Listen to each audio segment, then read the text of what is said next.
मुद्दा चाहे कोई भी हो, पश्चिम बंगाल में निशाने पर हमेशा हिंदू रहा है। रामनवमी का जुलूस हो तो पथराव, दुर्गा पूजा के पंडाल सजे हों तो तोड़फोड़, और अब वक्फ कानून का विरोध। वक्फ कानून से न हिंदुओं का कोई लेना देना है, न किसी हिंदू ने इस पर कोई कंप्लेन की है, न हिंदुओं ने इसको ख़त्म करने की बात कही है, और न ही किसी हिंदू ने इसके खिलाफ कोई आपत्तिजनक टिप्पणी की है। लेकिन फिर भी पश्चिम बंगाल में वक्फ कानून का विरोध कर रहे दंगाइयों ने हिंदुओं के घरों को जला दिया, उनके वाहनों को जला दिया, उनके घरों में तोड़फोड़ की, लूटपाट की, और यहाँ तक कि इन दंगाइयों ने 3 हिंदुओं की हत्या तक कर दी। लेकिन सब चुप हैं, कोई कुछ बोलने को तैयार नहीं है।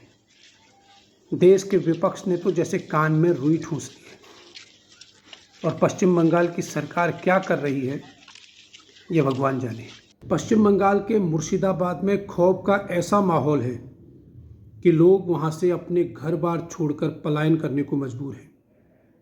बताया जा रहा है कि सैकड़ों की संख्या में लोगों ने मुर्शिदाबाद छोड़कर मालदा और अन्य जगहों पर शरण ली है।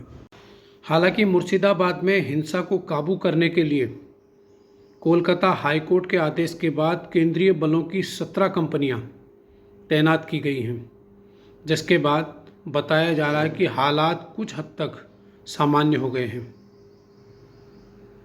लेकिन सबसे बड़ा सवाल यही है कि आखिर उपद्रवी हिंदुओं के घरों को चुन चुनकर क्यों निशाना बना रहे हैं। आरोप तो यहाँ तक लग रहे हैं कि इन उपद्रवियों द्वारा हिंदू क्षेत्र में बनी पानी की टंकियों में जहर मिलाया गया है। तो क्या वक्फ कानून के विरोध की आड़ में हिंदुओं को डराया जा रहा है, धमकाया जा रहा है, और उनके सामूहिक नरसंहार की साजिश रची जा रही है? आखिर पश्चिम बंगाल के मुर्शिदाबाद में ही ये सब क्यों हो रहा है? किसके कहने पर हो रहा है?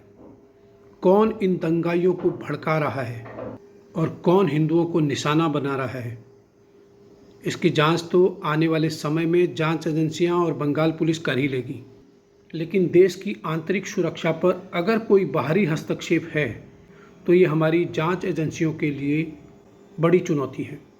इस पूरे मामले को देखें तो हिंसा में साजिश की बू तो आती है, लेकिन जब तक इस बू का पता लगाया जाए, मेरी सभी सुरक्षा एजेंसियों से अपील है कि वो पश्चिम बंगाल के हिंदुओं की सुरक्षा सुनिश्चित करें।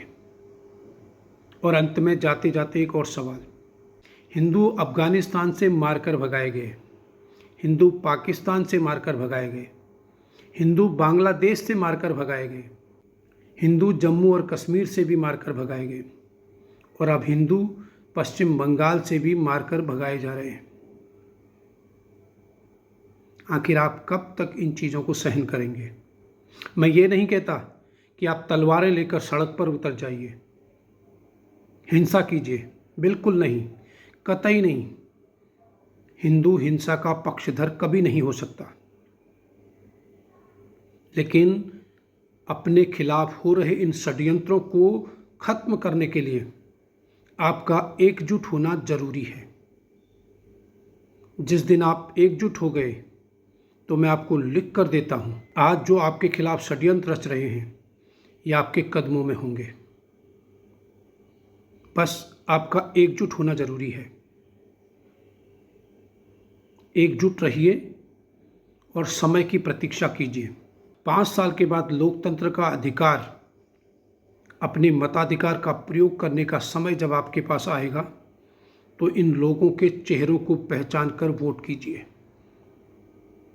ताकि इनको सबक मिल सके कि अगर वो हिंदू खिलाफ किसी तरह का षड्यंत्र रचते हैं, किसी तरह की साजिश रचते हैं, तो हिंदू उनको जवाब देना जानता है, सकारात्मक जवाब देना जानता है, और लोकतंत्र की परिधि में रहकर जवाब देना जानता है। धन्यवाद।